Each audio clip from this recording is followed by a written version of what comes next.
Hey, everybody. Welcome to another Sunday morning conversation. This morning, my guest is Becky Andrews, and she's a blind runner. Becky wasn't born blind. She gradually lost her sight over time. She remained an avid runner, though, and she often runs with her husband or her two friends, and they use a tether to help guide her along the way. She still loves to race, and she runs several marathons and half marathons since she lost her sight. Thank you, everybody, for joining today, and I hope you enjoy her story. Hello, Becky. Hi, how are you? Another day in the life. How about yourself? Good, yes. So, you're an interesting person to come across on Instagram.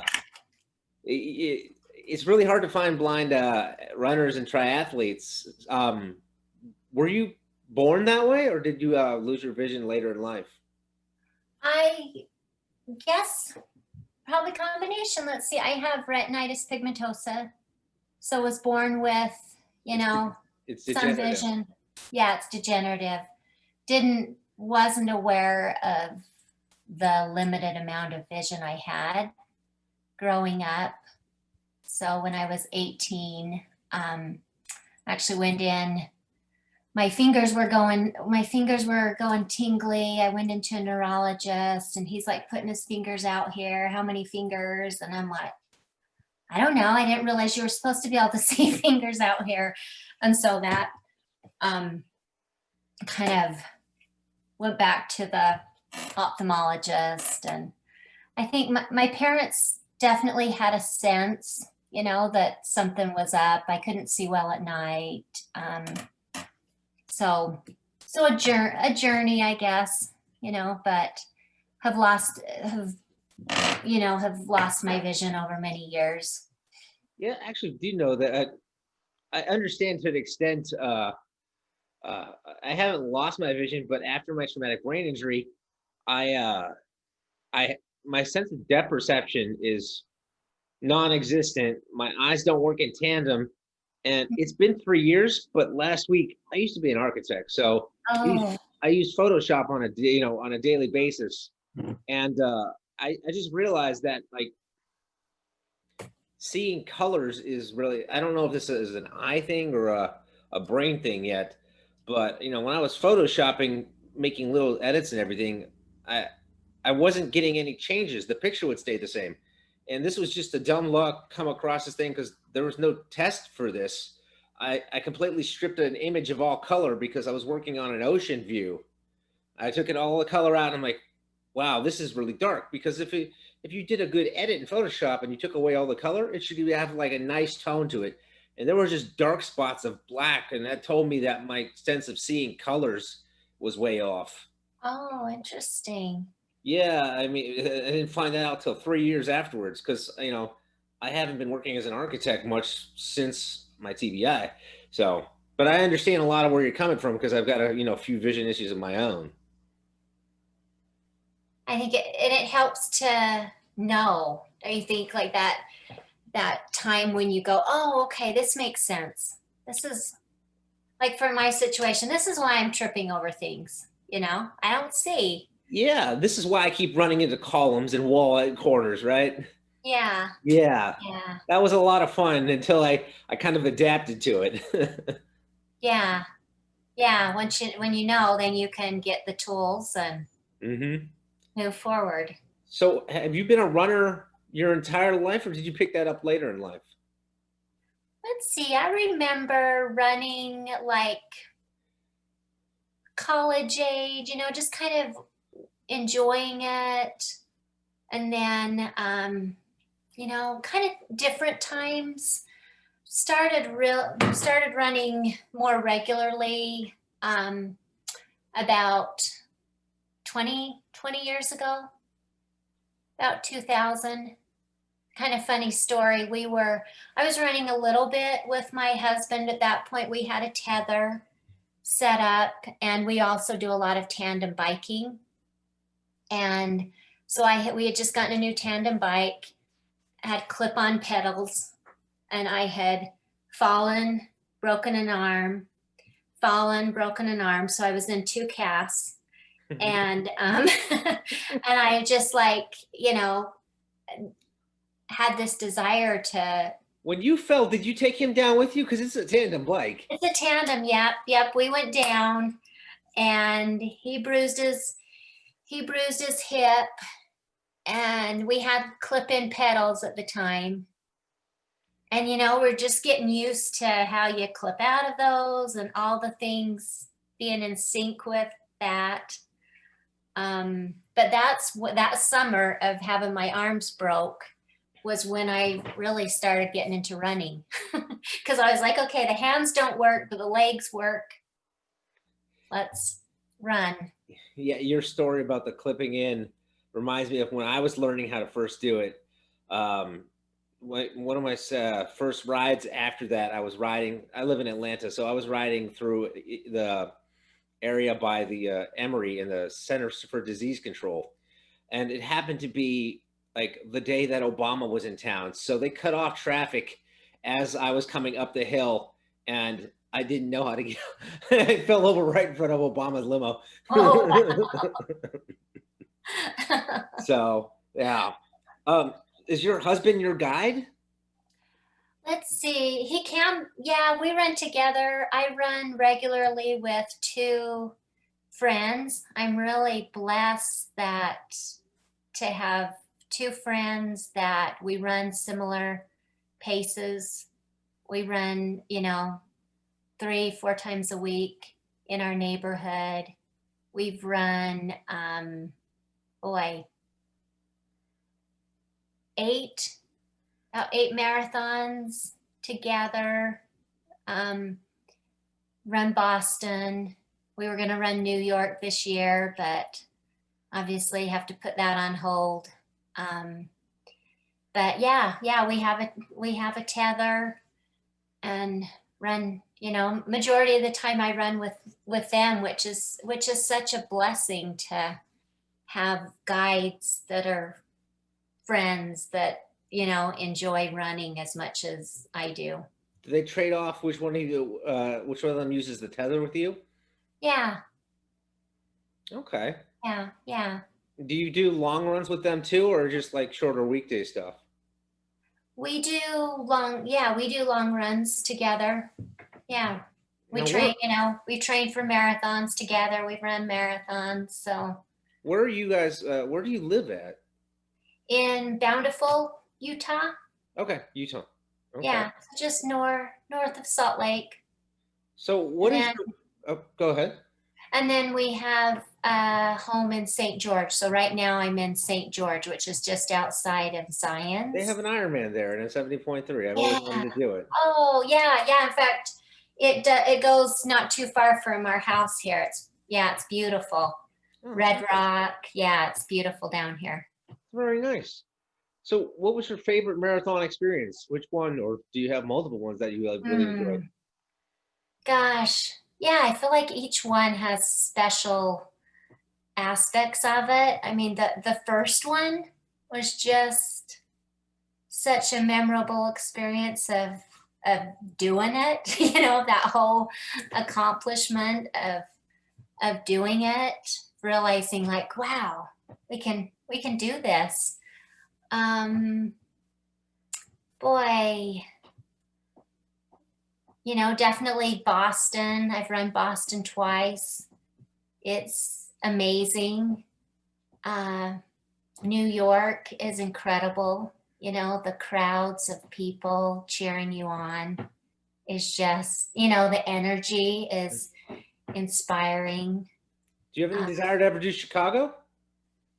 I'd love to do Chicago. Yeah. I went last year. My fiance ran it, and I was just kind of being race support. I'll tell you what, if you ever do it, you're gonna wish you weren't blind, because it's a funny sight to see. My ex-fiance said somewhere around mile 15 you go through their neighborhood and a whole bunch of drag queens are out there cheering everybody on. So I love it.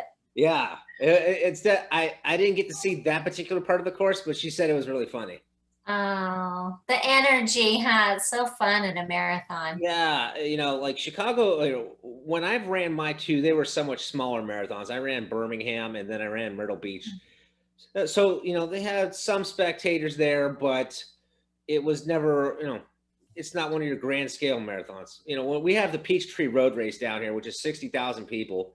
So that's kind of like the feel of the Chicago Marathon for me, except for about 20,000 more runners. And I mean, I think it's hard to compare spectator viewership because it's a 10K versus a marathon. But I mean, the Peachtree Road Race on July 4th, if you're ever in Atlanta or you want to come, it's an interesting time. I mean, it's definitely one of those bucket list races. So yeah, but the wow. crowds, the crowds are all the way down Piedmont, the whole course, up to 4 or 5 deep in most spots. So it's a big event down here. Wow, Yeah, that's Chicago. cool. Chicago is a cool town. It'll be neat to get back to that, right? When we're able to run again and have those, Yeah, like, I went on a 7-month kind of hiatus, so I just started running again in the past couple of weeks. So it would be nice to get back to racing and enjoying those things. yeah. So what is your fastest marathon time? Gosh, 4:46. Okay. So, we get the job done. We're not super speedy, but yeah. Yeah, it's like somewhere around a 12-minute mile. Yeah. Yeah. That's not bad. I mean, all things considered too. Do you work with any organizations for the blind? Boy, I've run several with Achilles. Several of our runs have been part of the Achilles. We did a Ragnar here in Utah. We were one of the first Ragnar teams that had somewhat, all our team had some type of physical disability. So it was a lot of fun. Other than that, I've done a lot. One of the things I do, I'm a licensed clinical mental health counselor. That's what I do when I'm not running and doing those things. The thing about mental health is you don't have to see it. is we do retreats for Mm-hmm. women who are blind or low vision. We call them Daring to Own Your Story. And so we've done a lot of different physical activities through those, and, have done some different running challenges through that too. So that's been fun to experience. I think it's so fun to run and to run a marathon. And then I think it's so fun to cheer somebody else on who's doing that, experiencing that for the first time. Now, do you prefer marathon courses that are as close to a straight shot as possible, or do you not mind all the twists and turns? I thought about that. I enjoy, certainly at a crowded one, as far as running with a guide, you have to, grab their elbow and run a little tighter at different times. And I think that the energy of the crowd is so much fun. The other runners, hearing them all, pounding feet, running down is fun. And I also think it's neat to be a little more spread out. The St. George Marathon here that I've run is more of a open one, where sometimes you can be, not have a lot of people around. And so I think they each have such a unique experience to them. Okay. So you said you've worked with other organizations and set up events for blind people. I'm trying to figure out how I want to say this. Do you have anybody that you kind of mentor that's either like become recently blind or is blind and just recently started running, or anything of that nature? Yeah, I love doing that. Certainly, I have clients. and friends, and, you know, love to connect with somebody that I hear that they want to get into running and send them a tether and cheer them on. So I think, you know, I can think of the mentors that helped me, you know, when I was just getting started. So I think that's really important that we keep cheering each other on, and you know, letting people know they can do it. That with a, you know, with in my situation with somebody that's willing to be your guide, and a tether, which is, you know, just a 18 inches or so of, you know, stretch cord with loops on each side that you can, Mm-hmm. you can run, you can have that experience.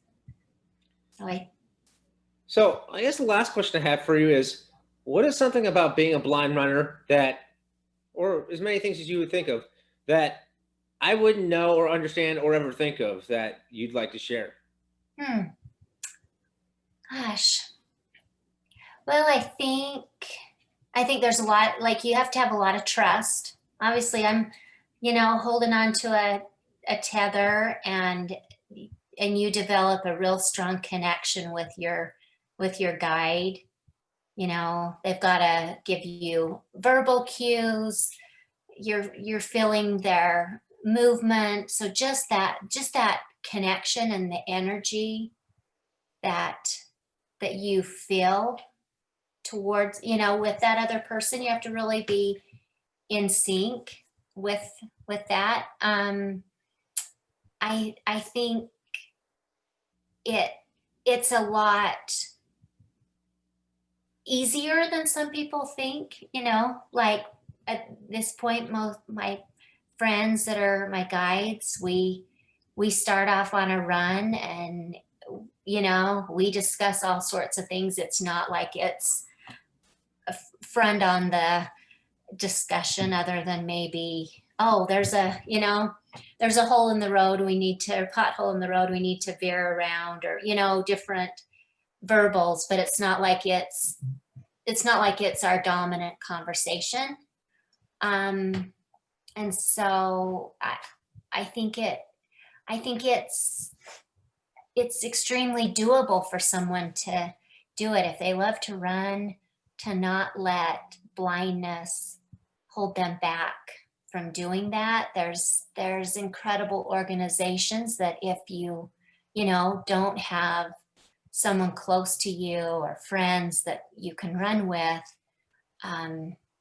you know, the Achilles, United in Stride, there's different running groups that you can find a guide that's willing to run with you. And I think I've run races before, and you know, had someone coordinate to help me find a guide, and we've literally met just before the run and have done that. Like I ran a half marathon and met the guide just before. So it's doable. I think, you know, get out there and live and do what you want to do.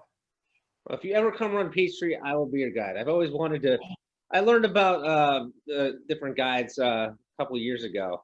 I've always wanted to get into it, but I've never got around to it. And ever since my TBI, I'm kind of all into giving back and you know, doing good things. And so something I've always wanted to try. So if you ever come here, I'll be your guide for you. Oh, that would be awesome. When is it again? July 4th. July 4th. Fun. Sounds like a beautiful place to celebrate 4th of July. You know what? There's so many people running the race, and you end in Piedmont Park, which is, you know, the somewhat big park in the middle of Atlanta. And I'll tell you one thing, it's always hot. It's Atlanta in the middle of the summer, so be prepared to run in the heat. Yeah, some humidity. Mm-hmm. I think there's nothing like a run that gives you a sense of the community and the city, you know, to just be there on the streets experiencing. Yeah, you'll get that with the Peachtree Road Race, because I mean, I don't have the official statistics in front of me, but I'd say easily 90% of the runners come from the Atlanta metro area. I mean, it's a huge event, but most of the people who run it are from Georgia. Yeah, yeah. So you'll get that sense of, and that's why, you know, everybody loves the fact that it's, you know, you're running 4 or 5 deep in spectators, and you know, people drink throughout the entire race. If you want, you can grab a beer from someone off the sideline. There's been years where I've done that. You know, they'll hand you out a tall boy, and so it's one big party. That's neat. It's like running is such a fun way to connect. You know, I think one Yeah. of my favorite, I mean, there's lots of different stories, memories, but I think we were doing St. George and we were just getting started, and this lady came up to us, and we were kind of running side by side, and I run with a vest, you know, that says blind runner. And she started talking to us, and her grandson was just young and just was blind, and so she, you know, had so many questions, and we were able to run a couple miles and just kind of answer her questions about daily life, about living, about, you know, running. And I think that's what's so neat about running, is the connections you make. And, you know, you hope, I know I'm so grateful for all of the people that have made a difference in my life as I've run. And I think of that run, and I hope that that helped her know that she could pass on to her grandson that, you know, he can do what he wants to do in life. If he, Yeah, running definitely brings you together. I made most of my friends at a group run, a weekly group run on Wednesday nights at a women's running specialty store. So that's how I ended up making a lot of my friends. That's actually where I met my ex fiance. We met at a group run. that's great. Online dating was a crapshoot, and then with that 2 weeks later, oh hey, I'm picking up a woman at a women's running specialty store at a group run, right? Well, Becky, thank you for coming on with me and talking today. I appreciate it. Happy to. Yeah. Enjoy your week. Thank you. You too. Bye. Look forward to doing that run together. Yeah, definitely. I mean, I'll send you my number on Instagram so you have it. Okay. All right. Sounds good. Enjoy the rest of your day. Thank you. You too. Bye-bye. Thanks, guys, for watching another Sunday morning conversation. If you liked what you saw, please do like and subscribe. And if you want to see more of them, click the little bell notification, and it'll tell you whenever I post another one. Thanks again, guys.